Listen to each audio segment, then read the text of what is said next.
భూతి దేహమందు పూసిననయ్యేనా నిష్ఠ శివునియందు నిలుపవలయు. భూతి దేహమందు బూసిననయ్యేనా నిష్ఠ శివునియందు నిలపవలయు. గాక బూడిదయందు గాడిద పొరలదా విశ్వదాభిరామ వినురవేమ. పరమేశ్వరునియందు మనస్సు నిలపలేక కేవలం విభూతి పూసుకున్నంత మాత్రాన ఏం లాభం? గాడిద కూడా బూడిదలో దొర్లినప్పుడు దాని ఒంటి నిండా బూడిద పూసుకున్నట్లే అగును కదా. ఇక్కడ వేమన గారు దొంగ స్వాముల గురించి, దొంగ భక్తుల గురించి చెబుతున్నారు. ఎలా అంటే, ఊరికే విభూతి పూసుకున్నంత మాత్రాన శివభక్తుడు కాదు. ఎందుకు కాదంటే, గాడిద కూడా బూడిదలో పొరినప్పుడు ఒంటి నిండా బూడిదే ఉంటుంది కదా, అప్పుడు అది శివభక్తురాలవుతుందా? ఒంటి నిండా విభూతి పూసుకుని నేను శివభక్తుణ్ణి అని అంటే సరిపోదయ్యా. ఊరికే ఒంటి నిండా విభూతి పూసుకున్నంత మాత్రాన కాదు. గాడిద కూడా బూడిదలో పొరినప్పుడు దాని ఒంటి నిండా బూడిదే ఉంటుంది. ఇది వేమన గారి పద్యంలో తాత్పర్యం.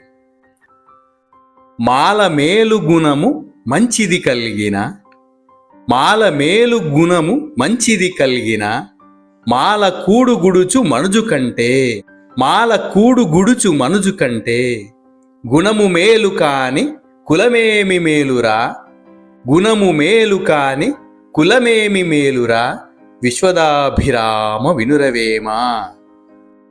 మాల మేలు గుణము మంచిది కలిగిన, మాలకూడు గుడుచు మనుజు కంటే, గుణము మేలు కాని కులమేమి మేలురా, విశ్వదాభిరామ వినురవేమ. ఇక్కడ మాలవాడ, బ్రాహ్మణుడా, పెద్ద జాతివాడా, చిన్న జాతివాడా అని కాకుండా గుణమే ప్రధానము అంటారు వేమన గారు పద్యంలో. కాబట్టి కుల మతాలు అంటూ కొట్టుకు చావడం ఏహ్యమైనది, ఎంతో దుర్భరమైనది. మనిషి అనేది మనిషి యొక్క గుణాన్ని బట్టి, వాడి వ్యక్తిత్వాన్ని బట్టి మనిషి స్థాయిని నిర్ణయించడం జరుగుతుంది, కానీ కులాన్ని బట్టి కాదు. మంచి గుణములు కలిగి ఉన్న మాలవాడైనా కానీ వాడు కూడుబెట్టి మేలు చేస్తాడు. మాలవాడి కూడు తిన్న పెద్ద జాతి వానికంటే ఆ మాలవాడే ఉత్తముడు అని, గుణము ప్రధానం కానీ కులము కాదు అని వేమన గారు ఈ పద్యం ద్వారా మనందరికీ అద్భుతంగా చురక వేసి మరీ బోధన చేస్తున్నారు. ఆత్మలోని సొమ్ము నంజనమున జూచి అంటి తిరుగునట్టి అతడు యోగి. ఆత్మలోని సొమ్ము నంజనమున జూచి అంటి తిరుగునట్టి అతడు యోగి. పుంజుగూట నుండి పొద్దెరింగియే కూయు, పుంజుగూట నుండి పొద్దెరింగియే కూయు, విశ్వదాభిరామ వినురవేమ.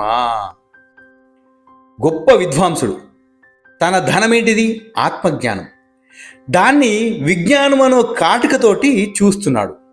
ఎట్లా అంటే, కోడిపుంజు గూటి బయటకు వచ్చి చూసి ఆ తెల్లవారింది అని కూయదు, గూట్ లోపలనే ఉండి సమయాన్ని బట్టి కూత వేస్తుంది.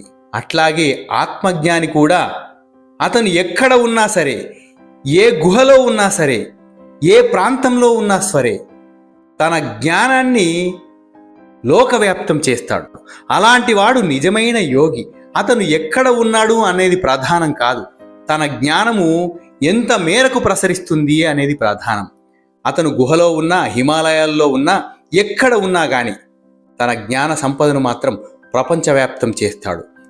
విష్ణు భక్తులెల్ల వెలిబూది పాలైరి, విష్ణు భక్తులెల్ల వెలిబూది పాలైరి, వాదమేల మత విభేదమేల, వాదమేల మత విభేదమేల, తెలియలింగధరులు తిరుమణి పాలైరి, విశ్వదాభిరామ వినురవేమ. ఈ ప్రపంచంలో మానవులందరూ పుట్టుకతో ఒక్కటే. పుట్టిన తర్వాతనే వాడికి కులం, గోత్రం అనేది ఏర్పడుతుంది. వ్యక్తి యొక్క గుణము ప్రధానం కానీ, వారి వ్యక్తిత్వం ప్రధానం కానీ, మతం మాత్రం ప్రధానం కాదు.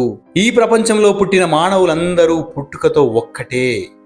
పుట్టిన తర్వాత మాత్రమే వాడికి మతము, కులము అనేటివి అబ్బుతున్నాయి అని వేమన గారు ఈ పద్యం ద్వారా అద్భుతంగా మనకు బోధన చేస్తున్నారు.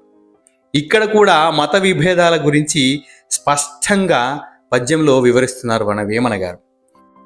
ఏ మహాత్మునందు నిజ్జగంబులు పుట్టు, ఏ మహాత్మునందు నిజ్జగంబులు పుట్టు, నా మహాత్ము భజన ననువు మీరా, నా మహాత్ము భజన ననువు మీర నియమనిష్ఠ నిరపి నెమ్మది గణవలే విశ్వదాభిరామ వినురవేమా.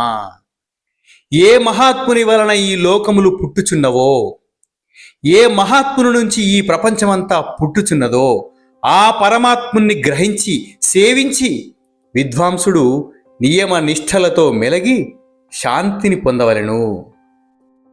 పరమాత్మ అనేది ఒక్కటే. ఆ పరమాత్మ ఎక్కడుందో గ్రహించి అతన్ని నియమనిష్ఠలతో కొలవాలి అంటాడు. వేమన గారు ఈ పద్యం ద్వారా మనకు బోధన చేస్తున్నారు. కనగ సొమ్ములెన్నో కనకంబదొక్కటే, కనగ సొమ్ములెన్నో కనకంబదొక్కటే, పశుల వన్నెలెన్నో పాలొకటియే, పశుల వన్నెలెన్నో పాలొకటియే, పుష్పజాతులెన్నో పూజయొక్కటే సుమి, పుష్పజాతులెన్నో పూజయొక్కటే సుమి, విశ్వదాభిరామ వినురవేమా.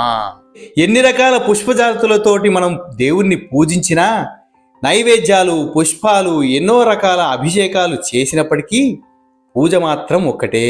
మనము ధరించే నగలు వేరైనప్పటికీ బంగారం ఒకటే, పశువుల రంగులు వేరైనప్పటికీ పాల రంగు ఒకటే, పువ్వులు ఎన్ని రకాలుగా ఉన్నప్పటికీ పూజ మాత్రం సమానమే. పండితులు వేరైనప్పటికీ జ్ఞానం ఒక్కటే అని తెలుసుకోవాలి.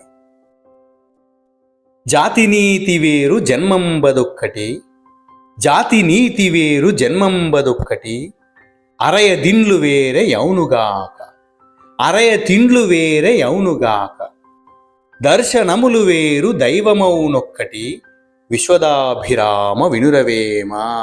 మనం ఈ గుడి ఆ గుడి అంటూ, కాశీ అంటూ, తిరుపతి అంటూ, యాదగిరి గుట్ట అంటూ రకరకాల దేవస్థానాలు వెళ్ళి దేవుణ్ణి దర్శించుకుంటాం. కానీ ఎన్ని తీర్థయాత్రలు చేసి ఏ చోటికెళ్ళి దైవ దర్శనం చేసుకున్నప్పటికీ ఆ పరమాత్మ మాత్రం ఒక్కడే. ఎన్ని జాతులలో ఉన్నటువంటి మనుషులైనా, ఏ రకమైన జాతిలో పుట్టినవాడైనా వాడు మానవుడే. తిండ్లు రకరకాల తిండ్లు ఉంటాయి. గారెలు, బూరెలు, అరిసెలు, ఇడ్లీలు, రకరకాల తిండ్లు ఉన్నప్పటికీ అవి క్షుద్బాధ తీర్చడానికే, కడుపులోకి వెళ్ళేవే. ఈ రకంగా శాస్త్రములు ఎన్ని ఉన్నప్పటికీ, దైవ దర్శనాలు ఎన్ని చేసుకున్నప్పటికీ దైవం మాత్రం ఒక్కటే అని పద్యం ద్వారా సర్వ మానవ సమానత్వాన్ని అద్భుతంగా వివరించారు వేమన గారు. ప్రజలెరుంగ బ్రతుకు బట్ట భద్రుడు కాడు, ప్రజలెరుంగ బ్రతుకు బట్ట భద్రుడు కాడు, పైగిరీటముండు బ్రహ్మకాడు, పైగిరీటముండు బ్రహ్మకాడు, ఓగు తెలిసి పలుకు యోగీశ్వరుడు వాడు, ఓగు తెలిసి పలుకు యోగీశ్వరుడు వాడు, విశ్వదాభిరామ వినురవేమా. యోగి అయినటువంటి విజ్ఞుడు మంచి చెడు తెలుసుకొని ప్రజలకు మంచిని, జ్ఞానమును బోధిస్తాడు. ఆ విధంగా అతడు రాజు వలె ప్రజాదరణ సంపాదిస్తాడు. బ్రహ్మ వలె తేజోమయుడై బ్రహ్మ జ్ఞానంతో కిరీటాన్ని ధరిస్తాడు. అంతేగాని ఉట్టిగా కిరీటం పెట్టుకున్నంత మాత్రాన అతను బ్రహ్మ కాదు. ఊరికే కిరీటం పెట్టుకొని పట్టు వస్త్రాలు, పట్టు పీతాంబరాలు ధరించినంత మాత్రాన అతను రాజు కాడు. ఎవరు రాజు, ఎవరు జ్ఞాని అయి ఉంటాడో, ఎవరు యోగీశ్వరుడై ఉంటాడో, ఎవడు మంచి చెడులు ఎరిగి ప్రజలకు బోధ చేస్తాడో వాడే నిజమైన యోగీశ్వరుడు అంటారు వేమన గారు ఈ అద్భుతమైన పద్యంలో.